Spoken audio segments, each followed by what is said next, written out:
우리 옛날 어른들은 이 봄비를 단비라고 했습니다. 단비라는 얘기 그만큼 달다는 얘기고 또 기쁘다는 얘기인데 이 말의 그 최종적인 뜻은 뭐냐면 계속된 그 기다림 끝에 오는 반가운 비라는 얘기입니다. 이 봄비는 농사를 짓는 사람들에게는 꼭 필요합니다. 봄비가 내려야 씨앗을 뿌립니다.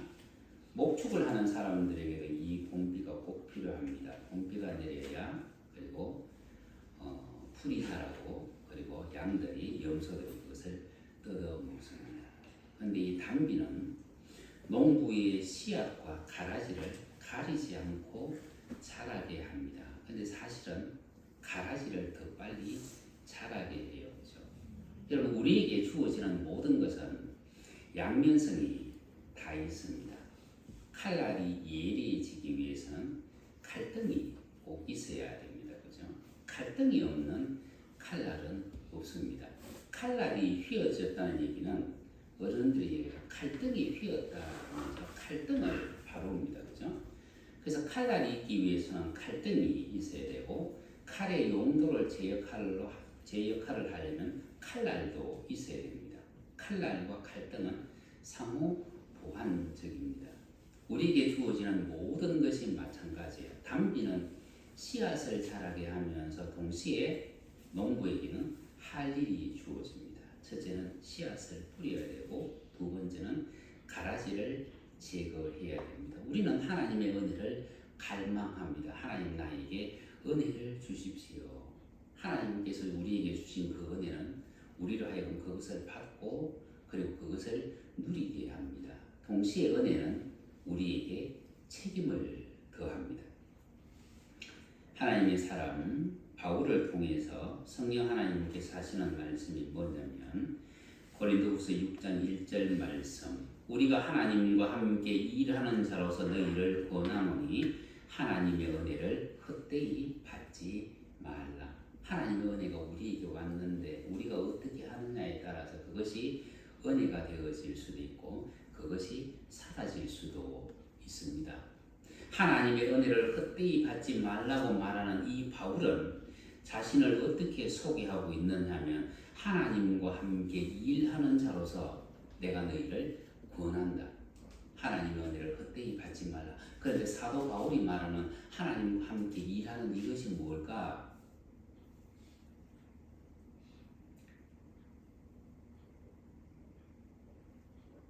말씀을 쭉 넘어가서 보면 고린도후서 6장 13절에 가면 이렇게 말합니다. 내가 자녀에게 말하듯 하노니 보답하는 양으로 너희도 마음을 넓히라.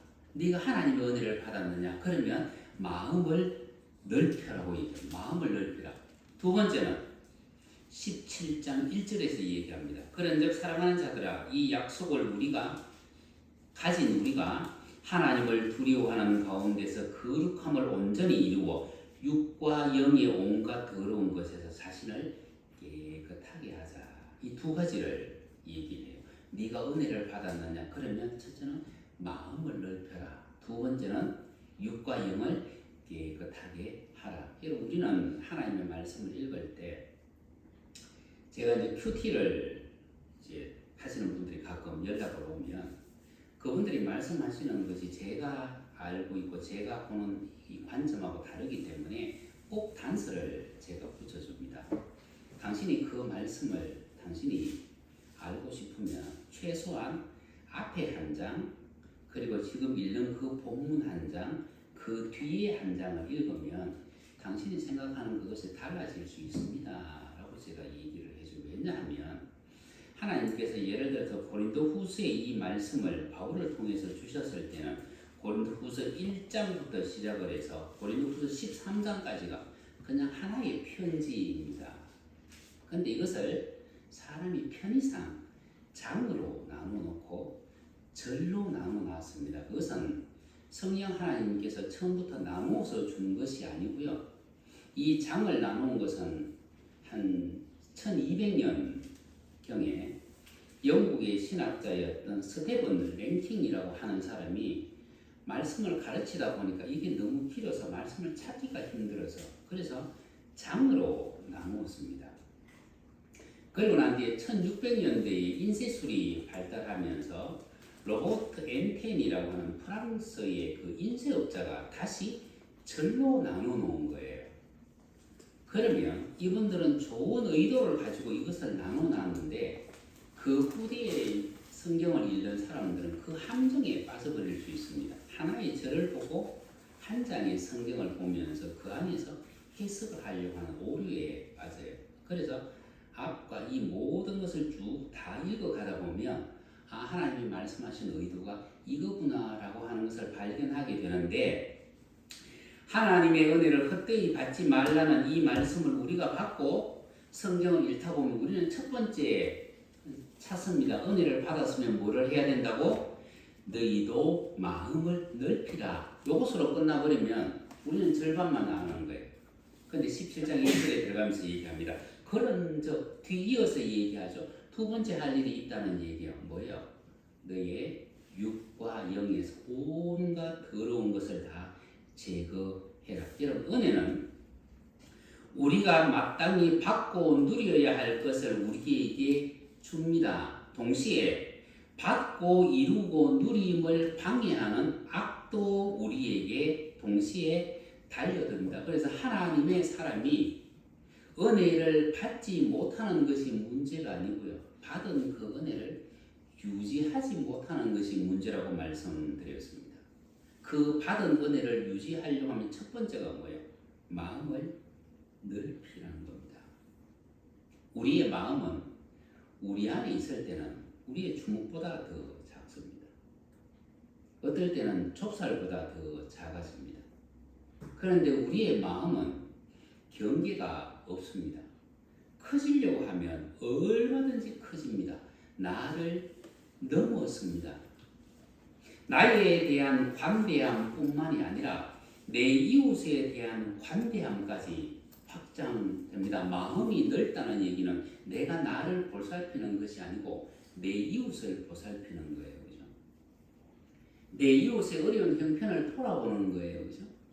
내가 그들을 도와주는 것을 얘기합니다. 그래서 고린도후서 6장 10절에 다시 얘기합니다. 가난한 자 같으나 많은 사람을 부욕해 하는 사람이 은혜 받은 사람이다.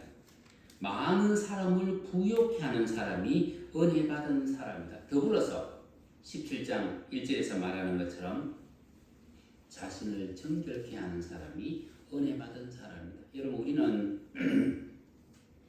사사기 13장, 14장, 15장에 나오는 삼손을 알고 있습니다.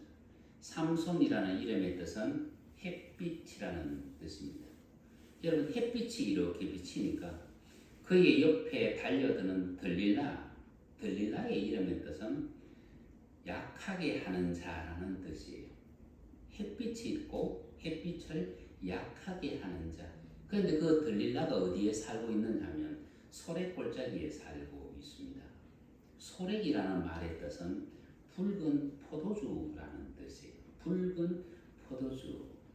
우리가 이미 알다시피 삼손은 하나님의 나실인입니다. 나실인은 하나님이 직접 말씀하셨습니다. 포도주와 독주를 금하라고 말씀을 하셨어요.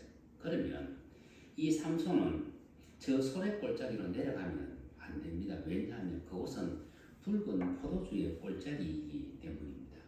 여러분, 하나님의 은혜는 우리에게 점진적으로 다가오고 점진적으로 확장됩니다. 동시에 악도 우리에게 점진적으로 다가오면서 점진적으로 유혹합니다. 이 삼손이 살던 곳이 어디냐 그러면 아침에 찾아보니까 딥나라고 하는 곳에 살고 있습니다. 딥나는 분배된 땅이에요. 삼손은 단지파입니다. 그런데 딥나는 원래 유다지파에게 분배된 땅입니다. 유다지파는 이스라엘 13지파 가운데 가장 핵심적인 지파였는데, 단지파가 땅을 분배받을 때 분배받은 땅이 너무나 적어가지고 유다지파에서 일부분을 떼어준 곳이 바로 딥나입니다. 원래는 단지파가 삼손이 받아야 될 땅이 아니었음에도 불구하고 가장 핵심이 되는 유다 지파에서 떼어준 땅이에요. 그곳이 딥나입니다. 그러면 삼손은 어디에 머물러야 되느냐 하면 바로 이 딥나에 머물러야만 됩니다. 그곳이 분배된 땅이었기 때문에. 그런데 그 딥나에서 삼손이 한 일이 하나 있습니다. 그것은 뭐냐면 어머니 아버지를 모시고 딥나에 있는 포도원으로 내려갑니다. 하나님이 포도주를 금하셨는데 내가 어머니 아버지를 모시고 포도원으로 내려가니까 괜찮네. 그래도 괜찮네. 이렇게 된 겁니다. 그리고 나면 아까 제가 말씀드렸던 것처럼 죄는 점진적이라고 말씀드렸습니다. 유혹도 점진적이에요. 그래서 그는 어디로 내려가느냐 하면 아스글론으로 내려갑니다. 블레셋 땅입니다. 아스글론이라는 이름의 뜻은 저울질을 한다는 얘기입니다. 내가 하나님의 말씀대로 살아갈까? 아니면 내가 하나님 말씀 이외의 것을 내가 붙잡을까? 저울질을 합니다. 그러다가 그는 다시 가사로 내려갑니다. 가사는 견고한 성이라는 얘기예요. 블레셋의 견고한 성입니다. 그런데 삼손이 그곳에서 하는 일이 뭐냐면 성문짝을 깨뜨려 버립니다. 두 문설주와 성문짝과 빗장을 가지고 아브라함과 이삭이 살던 헤브론으로 올라갑니다. 그리고 그곳에 나왔고요. 야, 내가 포도원으로 내려가도 괜찮네? 내가 하나님의 말씀을 저울질하고 하나님의 말씀대로 살까 내 뜻대로 살까 그 갈등을 하다가 내가 가사로 내려가서 저 견고한 성읍도 내가 깨트릴 수 있네. 그 다음에 삼손이 간 곳이 어디냐면 그것이 바로 소래 골짜기입니다. 마지막으로 갔던 곳이 소래 골짜기입니다. 그곳에서 그는 두 눈이 뽑히고 햇빛이 빛을 잃은 것입니다.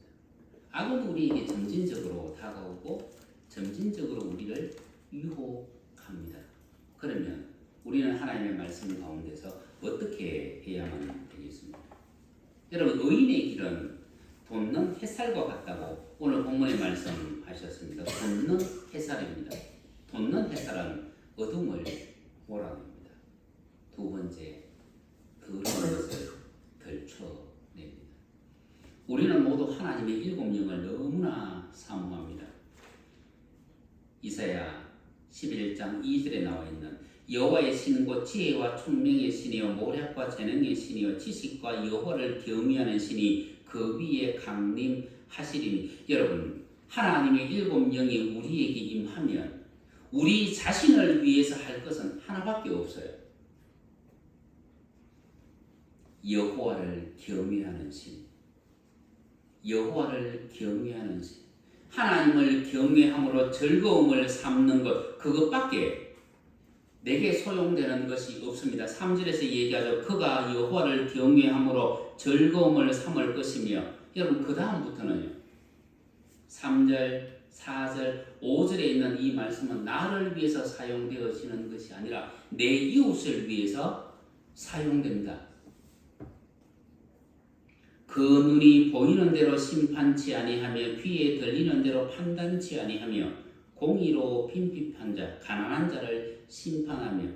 여러분, 공의로 가난한 자를 심판한다는 이 얘기는 우리는 까딱하면 오해할 수 있습니다. 그 당시는 재판정에 들어가면 누가 이기느냐 하면 첫째는 권세 있는 사람이 무조건 이깁니다. 두 번째는 돈 많은 사람이 무조건 이깁니다. 그래서 이 본문의 말씀의 뜻은 어떤 뜻이냐 하면 공의로 가난한 자를 위하여 공정하게 일을 처리한다는 뜻을 가지고 있습니다. 그러면 그리스도 예수 안에서 하나님의 영을 받았던 우리는 어떤 태도와 어떤 삶을 살아야 될지는 이미 명확히 드러나 버립니다. 그렇죠? 세상의 겸손한 자를 판단하며, 여기서 말하는 이 판단은 옳고 그름을 바로 세운다는 얘기입니다. 사람이 겸손하기 때문에 손해볼 수 있습니다. 겸손하기 때문에 자기 주장을 내세우지 못할 수 있습니다. 그런 사람들을 위해서 옳고 그름을 바로 세우는 것이 은혜 받은 사람들의 할 일이라 그러면, 하나님의 영을 받은 모든 사람들은 나를 위하여 사용되어지는 것은 하나님을 경외함으로 즐거움을 삼는 그 하나밖에 없고 나머지는 전부 나 이외에 내 눈에 보이는 그 누군가를 위한 삶을 살아가야만 됩니다. 그것이 고린도후서 6장에서 말하는 말씀과 일맥상통합니다. 여러분, 우리는 하나님 은혜를 갈망합니다. 그렇죠? 하나님, 나에게 은혜를 주십시오. 그런데 하나님의 은혜는 이것은 이것이다 라고 말씀하지 않습니다. 하나님의 은혜는 마치 선물 포장과 같은 상자를 하나 나에게 줍니다. 그래서 우리가 이 시간 이곳에서 함께 은혜를 받았는데 같은 시간에 같은 예배를 드리면서 각자 은혜를 받았다고 얘기하는데 은혜는 받았는데 나중에 얘기를 해보면 받은 은혜는 전부 다 달라요. 우리는 선물 상자를 받은 겁니다. 그런데 그 선물 상자 안에 든 것은 전부 다 다릅니다. 그 얘기는 제가 해야 될 일이 있고 여러분들 각자가 해야 될 일이 있고 저를 채우기 위해서 새롭게 하기 위해서 주님이 주시는 것이 있고 여러분 각자를 채우고 여러분 각자를 새롭게 하기 위해서 주시는 하나님의 은혜가 다 있습니다. 그런데 그것이 무엇이 되었든 의인의 삶은 시간이 지날수록 더 크게 더 밝게 확장되어야 한다 그러면 오늘 우리가 30분 예배를 드렸다 1시간 예배를 드렸다 예배를 드린 만큼 우리는 뭐요? 우리의 마음이 넓어져야 됩니다. 우리는 그만큼 하나님 앞에서 정결해져야 됩니다. 그 정결은 우리의 영혼의 문제만이 아닙니다. 육과 영이라고 말을 했습니다. 우리의 마음과 우리의 영을 통해서 행하는 모든 일을 얘기합니다. 그러면 우리가 살아가는 모든 주변에 우리는 변화를 가져와야만 됩니다. 너희는 세상의 빛이라. 여러분 마태복음 5장에 나오는 이 말씀 당시 유대인들이 이 말씀을 들었을 때 그들의 형편은 어떠했습니까? 로마의 공격을 받았습니다. 로마의 지배를 받고 있습니다. 그들은 하루도 먹고 사는 것이 힘든 사람들이었습니다. 어떻게 오늘 하루를 살아갈까? 어떻게 내 자식에게 먹을 것을 내가 공급할 수 있을까? 이웃들을 돌아볼 겨를이 없는 사람들입니다. 여러분 2000년 전이에요. 우리나라 고조선 시대입니다. 여러분 우리가 100년 전만 해도 먹고 사는 문제가 그렇게 힘든 상황이었고 내 자식 먹여 살리기 위해서 우리는 애썼던 사람인데 2000년 전 같으면 이웃을 돌아볼 겨를이 어디에 있었겠습니까? 그런데 너희들은 세상의 빛이라고 얘기합니다. 이 말씀을 받았을 때 유대인들은 아 내가 세상의 빛이구나 그것이 아니고 야 내 같은 존재가 우리는 지금 로마의 지배를 받고 있는데 나는 지금 하루 먹고 살 것도 지금 없는데 나는 지금 힘든데 나는 이렇게 지쳤는데 나는 언제 죽을지 모르는데 나에게 세상의 빛이라고 말씀하시네. 사실 충격으로 와닿아야 될 말씀이 바로 이 말씀입니다. 그런데 이 말씀을 받았던 그 유대 백성들이 이 말씀대로 살아가기 위해서 정말 부단히 애를 씁니다. 하나님의 은혜가 자신들에게 임했다는 것을 그들은 알았기 때문입니다. 여러분 하나님의 은혜는 우리에게 반드시 책임을 동시에 우리에게 줍니다. 은혜를 받았다는 얘기는 은혜를 누려야 된다는 것이고 은혜를 누리기 위해서는 내가 책임을 감당해야 된다는 얘기입니다. 은혜를 받고 누리려면 책임을 감당해라. 여러분 예배 시간마다 하나님께서 우리에게 뭔가를 주시는 것은 여러분들이 알고 있습니다. 때때로 우리 성도 가운데 뭔가를 보는 분들도 계십니다. 항상 내려오기는 내려와요. 그런데 그것이 내가 그것을 보지 못했다는 것 때문에 그 하나님의 은혜가 나에게 임했다는 그 확신을 가지지 못하면 우리는 늘 변함없는 모습으로 살아가야만 됩니다. 하나님의 은혜가 나에게 임했다. 야, 그럼 내가 마음을 더 넓혀야지. 나 자신을 위해서 즐거워하는 것뿐만 아니라 내 이웃에게도 그 기쁨을 나누어 줘야지. 내 이웃을 보는 관점도 내가 바뀌어져야지. 그러면서 자신을 깨끗하게 합니다. 여러분, 우리의 본성은 원래는 그렇게 선하지 않습니다. 그런데 하나님의 은혜가 우리 안에 임하면 우리의 본성이 변화를 가져오자는 거죠.